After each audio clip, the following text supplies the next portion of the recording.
क्या बिना दवाई के हाई बीपी को नियंत्रण में लाया जा सकता है? उच्च रक्तचाप को नियंत्रण में किया जा सकता है बिना दवाई के, कि दवाई लेने की आवश्यकता ही ना पड़े और जीवन भर के लिए दवाई लेने की आदत छूट जाए और बीपी नियंत्रण में रहे? ऐसा बिल्कुल संभव है और ऐसा हो सकता है और मैंने बहुत लोगों से के ऊपर ये आजमाया है। सबसे पहले तो मैंने स्वयं के ऊपर आजमाया, उसके बाद में दूसरों के ऊपर। रिजल्ट 100% आया। उसके बाद मैं आपको इस YouTube के माध्यम से शेयर करने के लिए यहाँ उपस्थित हूँ। तो नमस्कार, स्वागत है आपका हमारे YouTube चैनल ब्रह्म ज्ञान सत्संग में। अंत तक के बने रहिएगा, बिल्कुल भी स्किप नहीं करना है क्योंकि अधूरा ज्ञान घातक सिद्ध होता है। तो आते हैं अपने विषय की ओर। तो ये बीपी, ब्लड प्रेशर हाई क्यों होता है, रक्तचाप उच्च क्यों होता है? सबसे ज्यादा प्रॉब्लम, सबसे ज्यादा दिक्कत यही होता है कि बीपी हाई है। तो आखिर ये बीपी हाई होता क्यों है, क्या कारण है, ये सबसे पहले जानने की आवश्यकता है। कौन से परिस्थिति में और स्थिति में अक्सर रक्तचाप उच्च हो जाता है?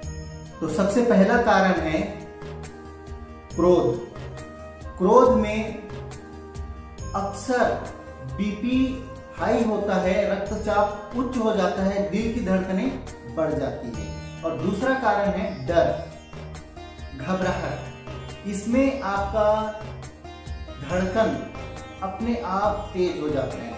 धड़कन का तेज होने का मतलब यही है कि वो बीपी बढ़ाने वाला है और बीपी बढ़ने वाली ही है। तो यही वो कारण है जिसकी वजह से बीपी बढ़ता है। जिन लोगों की बीपी हाई रहती है या वे लोग जिनके लंबे समय से बीपी की दवाई चालू है और वो बंद करने की फिराक में नहीं, जैसे वो बंद करते हैं फिर से बीपी बढ़ जाता है, ब्लड प्रेशर हाई हो जाता है, उन लोगों से मेरा ये प्रश्न है और इस प्रश्न का उत्तर आप कमेंट में अवश्य मुझे बताइए। क्या आपके मन में हमेशा डर, घबराहट ये बना रहता है या किसी बात को लेकर किसी के ऊपर आप क्रोधित रहते हैं या आपने किसी से बदला लेने का कोई संकल्प ले रखा है और वो आपके माइंड में घूमता रहता है, या तो फिर किसी उलझन को जिसको आप अभी तक सुलझा नहीं पाए, उसी उलझन में आप दिन भर 24 घंटा उलझे रहते हैं। इन प्रश्नों का कनेक्शन सीधा सीधा हमारे हृदय से होता है, क्योंकि जब हम माइंड में जैसे क्रोध है, घबराहट है या उलझन है, उसका रिएक्शन दिल में होता है, तो उसके हिसाब से दिल का धड़कना तय होता है और उसी के हिसाब से हमारा दिल धड़कता है। और जैसे हमारा दिल धड़कता है वैसे ही रक्त प्रवाहित होता है। जैसे तेजी से अगर धड़कने लगे तो तेजी से होगा, अगर नॉर्मल है, शांत वातावरण है तो नॉर्मल ही धड़केगा। जैसे 1 मिनट में कितनी बार दिल का धड़कना चाहिए ये साइंस ने बता दिया है और हमने भी और आपने भी अपने स्कूलों में पढ़े हैं।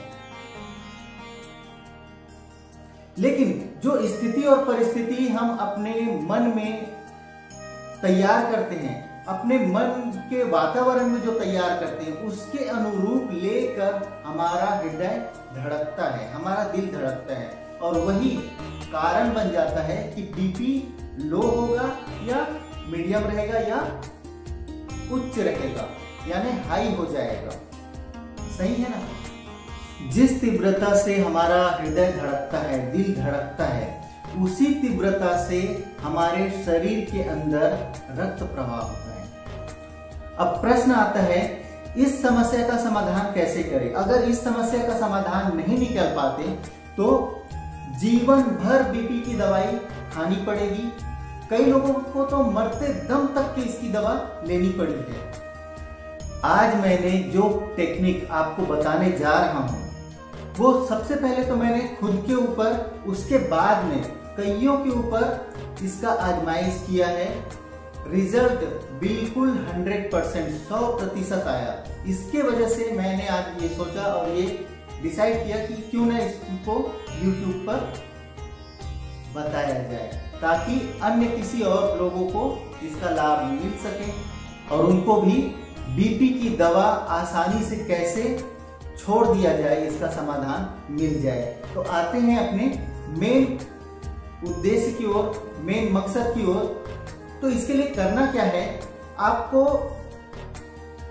सुबह 5 मिनट का समय और रात को 5 मिनट का समय निकालना है। जैसे आप सुबह उठ जाते हैं, है ना, सुबह जब उठ जाएंगे तो सबसे पहला कार्य, अगर आपको वॉशरूम जोर से लगी है तो आप वो करके आ सकते हैं। उसके बाद जिस बिस्तर पर आप सोए थे उसी बिस्तर में आराम से बैठ जाइएगा।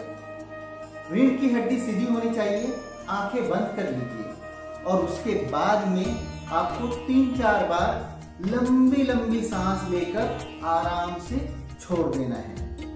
उसके पश्चात क्या करना है, उन लोगों को स्मरण कीजिए जिन लोगों ने आपका दिल दुखाया है, आपको पीड़ा दी है, आपको आर्थिक, मानसिक, शारीरिक पीड़ा पहुंचाई है। उन लोगों को स्मरण कीजिए और उनके ऊपर जितना भी आपका क्रोध है, बदले की भावना है, वो सबको मन ही मन, उन सभी लोगों को मन ही मन, चाहे कोई भी हो, छोटे बड़े कोई भी, जिन लोगों ने आपको पीड़ा पहुंचाई है, जो हमेशा आपके माइंड में घूमता रहता है, उन लोगों को स्मरण करके मन ही मन परमात्मा को साक्षी मानकर, पंच तत्वों को साक्षी मानकर, प्रकृति को साक्षी मानकर आप उसको क्षमा कर दीजिए। मन ही मन उसको क्षमा कर दीजिए, दिल से क्षमा कीजिए और मन ही मन ये कहिए कि तुम लोगों के प्रति मेरे दिल में, मेरे हृदय में अभी कोई गिला शिकवा नहीं है। तुम लोगों ने जो भी मेरे लिए किया, मेरे साथ में जो किया, उसका हिसाब परमात्मा देखेगा, मेरे हृदय में कुछ भी नहीं है। उसके पश्चात आपको, आपने जिन लोगों को जाने अनजाने में दुख दिए हैं, पीड़ा दिए हैं, किसी को हानि पहुंचाए हैं, कोई तो जानबूझकर हो गया, कोई अनजाने में हो गया, उन सब से क्षमा याचना कीजिए, हृदय से क्षमा मांगिए कि मुझे क्षमा कर दीजिए, मुझसे गलती हो गई। परमात्मा से क्षमा मांगिए, प्रकृति से क्षमा मांगिए, पंच तत्वों से क्षमा मांगिए और कुछ समय आप ऐसे ही बैठे रहिए आंख बंद करके।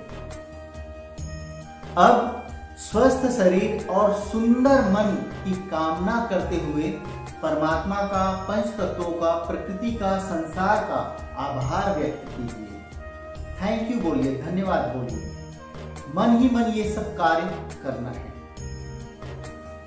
अब आपके ऊपर किसी का कोई उधार बाकी नहीं है, आप किसी का ऋणी नहीं है और आपका कोई ऋणी नहीं है। आप स्वतंत्र हैं, आजाद हैं, ये आपको महसूस करना है।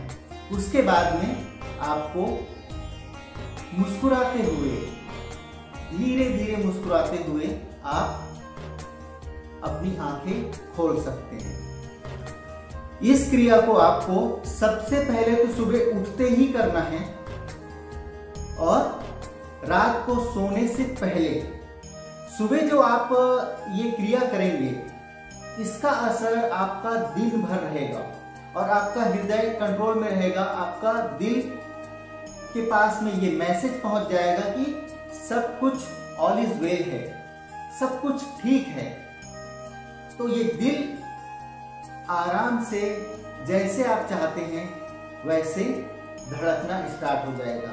और रात में सोने से पहले जो आप करेंगे ये प्रक्रिया, है ना, उससे आपका रात भर उसका असर रहेगा। इससे आपका हृदय जो है, दिल जो है, वो आराम से कार्यरत रहेगा। इससे आपका बीपी नहीं बढ़ेगा। ये बिल्कुल प्रैक्टिकल है और ऐसा करने से आपकी बीपी की दवाई आराम से छूट जाएगी। अगर आपकी बीपी की दवा कंटिन्यू चालू है ना, तो उसको एकदम से बंद नहीं करना है। जैसे आप शुरुआत करते हैं, तो शुरुआत करने से पहले, जैसे इस क्रिया को शुरुआत करते हैं उसके एक दिन पहले आपको बीपी चेक करना है, और उस बीपी चेक करने के बाद में उसको नोट करके रख लेना है कि इस रोज मेरा बीपी इतना था, हाई इतना, लो इतना, है ना। दूसरे दिन जब शुरुआत करेंगे तो दूसरे दिन आपको ये क्रिया करने के बाद में दिन में या शाम को कभी भी आप बीपी चेक करेंगे, है ना। दूसरे दिन आपको दवाई नहीं लेनी है, बीपी की दवा नहीं लेनी है, लेकिन बीपी चेक करना है। दूसरे दिन का भी नोट करके रखना है। आपने दवाई नहीं ली, फिर भी आपका बीपी कितना है। तीसरे दिन फिर से आपको ये प्रक्रिया दोहरानी है। उसके बाद में बीपी चेक करना है और ये पता करना है कि बीपी नियंत्रण में है या हाई है या कम ज्यादा जो भी है ना। अगर नियंत्रण में है तो बीपी की दवा बिल्कुल भी नहीं लेनी है, और नियंत्रण में है तो बीपी की दवा उस रोज भी नहीं लेनी है। और इस प्रक्रिया को कंटिन्यू 7 दिन तक के करना है, और 7 दिन आपको बीपी चेक करना आवश्यक है। तभी तो आपको पता चलेगा कि मैं ये जो कर रहा हूँ उससे मेरा बीपी कंट्रोल में है या कम हो रहा है, बढ़ रहा है, जो भी है वो पता चलेगा। तो इस प्रक्रिया को 7 दिन आपको आजमाना है। ये इतना असरदायी है कि इसका असर आपको 3-4 दिन में ही मिल जाएगा। और इसको आप कंटिन्यू अगर करेंगे, 30 दिन तक के अगर आप करते हैं, तो आपका बीपी हमेशा के लिए आपके नियंत्रण में रहेगा। और यदि कभी लगता है कि ज्यादा हो गया है और कुछ हो गया है, तो बीच में भी इसको शुरुआत कर सकते हैं। तो पहले 7 दिन आपको इसका प्रैक्टिकल करना है, उसके बाद में 30 दिन इसको कंटिन्यू कीजिए। 5-5 मिनट का समय निकालना है, ज्यादा नहीं। और ये तो कोई भी कर सकता है, वो बिस्तर में ही करना है, जहां सोते हैं वहीं पर, सोने से पहले और उठने के बाद। यदि हमारा ये वीडियो, हमारा ये सत्संग आपको पसंद आया हो, तो फिर हम आपसे एक आग्रह करना चाहेंगे, आपके रिलेशन में, आपके दोस्त यार में, आपके जान पहचान में जितने भी हैं जो बीपी की बीमारी से ग्रस्त हैं और काफी लंबे समय से उनका दवाई चल रही है, उन लोगों को आप ये वीडियो अवश्य शेयर कीजिए ताकि उसका भी लाभ हो सके। किसी एक प्रयास से, आपके प्रयास से किसी का भला होता है, किसी का अच्छा होता है, इससे अच्छी बात और क्या हो सकती है। यदि आप हमारे चैनल में नए हैं तो चैनल को सब्सक्राइब कर लीजिए, और आपसे एक प्यारा सा कमेंट अवश्य चाहेंगे। तो मिलेंगे हम अगले सत्संग में, तब तक के लिए नमस्कार।